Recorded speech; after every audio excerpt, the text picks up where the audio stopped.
My name is Brad Heineck, as in Heineck, and I'm also a physical therapist. And today we're going to talk about precautions with hips, particularly and specifically after a hip replacement surgery. All right, after, I don't know how many of you actually know what goes on when you have a hip replacement, but what they do is they actually, the hip is normally a ball and socket, and I don't know if you can pick this up, Lindsay, but here's the ball. Can you see that? All right, and it fits, well into this socket here. Now with hip replacement, they actually replace this ball with a metal ball, and they actually replace the socket too. They actually put a liner in there, I guess is what you call it. And with all that goes on, and with the surgery and where they make the incision, there's the concern that the ball can actually pop out of the socket if you do things wrong. And only if you do things wrong. So we're going to go over which things you shouldn't do today.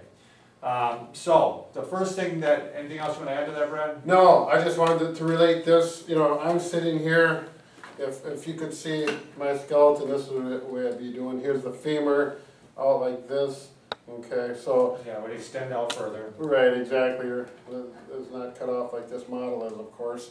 What I'm going to do is, just so you always have a reference where my hip is and where it's replaced, I've got a red flag right here, so that's where we're referring to. The hip is right there. And right now, here I'm sitting in what we call 90 degree position. This is a goniometer that we use in therapy all the time. We set it at 90 degrees, and this is a 90 degree position, and you will hear that term if you get your hip.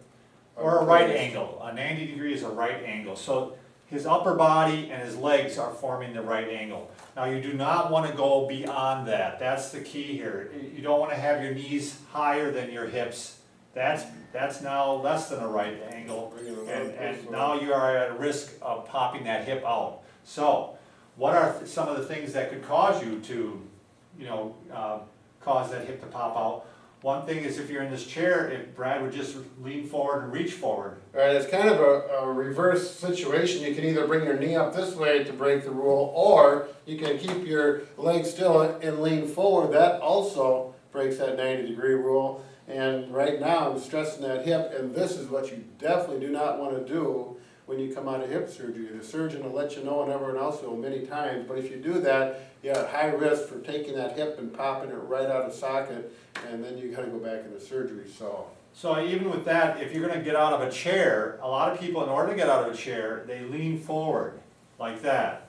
So the better way to get out of a chair after you've had hip surgery is actually to slide forward a little bit, and now you can keep this one bent all you want, but this one is the one you're going to have to maybe straighten out, and then you're going to have to use your arms to push up. Yeah, I'm not going to lean forward. Yeah, and that's why often you're going to need chairs with arms to get up out of a chair initially. Brad can do it because he's strong and that hip hasn't been replaced, but it's often very difficult. Okay, when you're trying to avoid the 90 degree angle or less after a hip replacement, one thing you have to be concerned about is soft cushions or soft couches. That's right, Bob. So here we've got a couch here that's soft. You think it's going to be more comfortable for your recovery, but if you look right here, here's a red flag showing this is a hip that's replaced. Look at the angle here on the leg here, and I'm past that 90 degree. I'm actually too deep into this chair, putting my hip at risk for dislocation. So what you do with that is you simply can take a throw pillow or some firm pillow that's going to lift you up, and then when you get down in there, you don't sink so far, and you maintain that right angle so you don't put that hip at risk. The same holds true with the toilet. That's why they're going to, I'm sure before you leave the hospital, they're going to probably provide you with either a commode or an elevated toilet seat, so that when you get on the toilet, you're not breaking that rule. Right. The toilet hip, they call them risers. They're usually 4 inches. They go on your toilet very easily. You don't have to have a plumber or anything like that. It's just a matter of purchasing the riser and using it. Okay. Okay, the next thing we want to go over with hip precautions is in and out of the car. Let's say we got a bench seat here for a car. Use your imagination. I open the door up this way, and normally we get in the car, we put one foot in here, the other foot in, and we hop in. Well, that's not the way you're going to want to do it after a hip replacement. You're going to open the door up this direction, okay, and you're going to come in, turn, so your backside's facing towards the seat. You're going to take your time, sit down slow, keeping up tall, get on there and back into the seat like so. Take one leg in at a time. Here, the red flag, that's my hip. Now this, you're not gonna try and get up to here. You're gonna lift it up as little as possible, just enough to clear the doorway and get into the car. Position yourself so that your bottom is back up against the seat and you maintain good posture. What would help with this, Brad, I mean, as you know, is that by putting the seat all the way back first before you even get in, because you don't want to have to put stress on that hip. If you're real tall, it could be kind of a struggle, but Right. even for a short person, you want to get the seat all the way back. Since we're in this position here already too, why don't we talk about, you're also not going to be able to go into the bathtub after you've had a hip replacement. You just can't get down and lay down and keep your hip at the right angle. They do have bath benches that you can, the bath bench, half of it is in the bathtub, half of it is outside the bathtub. You get on the bath bench, you slide over, and then once you're in the bathtub, you can actually use a handheld shower. And these are things you got to plan ahead, otherwise you're going to have to do just a sponge bath while, for the short interim period of time. And this is information, if you haven't had your hip done, it's going to be done. It'll be gone over with you in detail with the therapist involved. All right, these are some of the tools that you can use after you've had hip replacement to help prevent you from breaking the rules and not go beyond that 90-degree angle. Right, and I'm just going to go through the use of these tools. It's a very common thing, if you got to tie your shoe, you just don't think anything of going down and tying your shoe. Well, right there, I dislocated my hip. So that's something you absolutely want to avoid. So there's tools for this so that you do not have to bend forward. You can take your shoes on, off, socks, etc. So I'm just going to go through it quickly. What we got is I'm going to take my shoe off. So what I'm going to do is, first of all, I'm going to have elastic shoelaces. So I don't have to tie my shoes, they just stretch. Okay, you can purchase those at a store. I think most drugstores have those too. And you can just simply take your shoe off like that. There's no bending there involved. Now to get your sock off, well, you cannot do this and you cannot do that, so what do? You take your handy dandy stick with the hook on it, lift up your socks, and there you go. Now this is something that takes a little bit of practice, and I'm going to take my shoe off just like that, and we just throw it. Yeah. Okay, so that's the use of that stick. The next thing is a grabber. Let's say that I wanted to pick that sock up. Get a nice little grabber like this, very common tool, and you can pick up your sock with that. Okay. These are very handy because these you're going to absolutely need to have, not only just for dressing aids, but let's just say you drop something on the floor. This could pick a quarter off. Yeah, they are really nice that way. Oh. Okay, very good. Next, we got the long shoe horn. Okay, I'm going to use that when putting the shoe on, but before you get your shoe on, most people like to put a sock on, so then you're going to use your sock aid. Okay, here's the sock aid.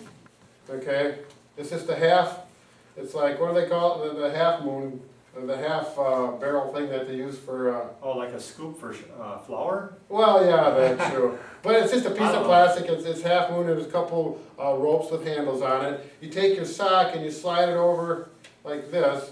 You're going to slip your toes in there, okay, and you're going to do it without bending over. Slide your foot in there like this, okay, and voila!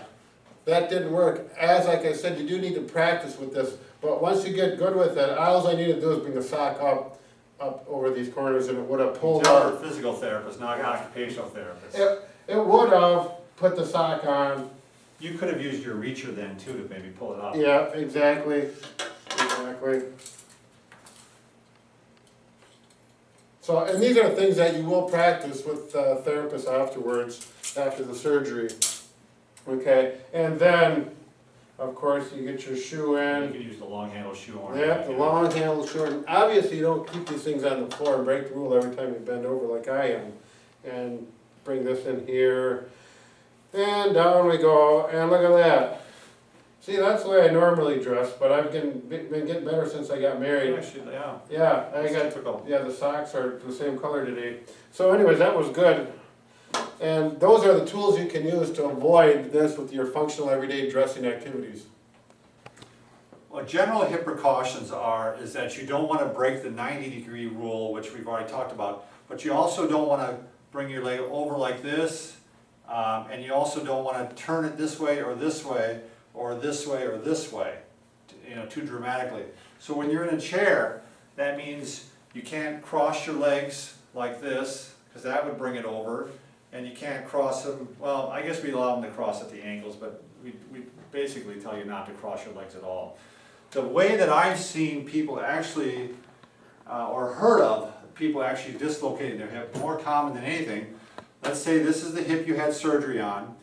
If you're walking along with your walker or your cane or without anything, if you plant on that foot and then you would cross over like this, that's actually turning that hip in. That's how I've seen people, you know, they take a turn like this. That's how I've seen people actually dislocate their hip. So when you're turning around, you want to actually take little steps like this, I always tell people, and avoid you know, planting on that hip and turning. That's the key, or crossing over after you plant on that hip.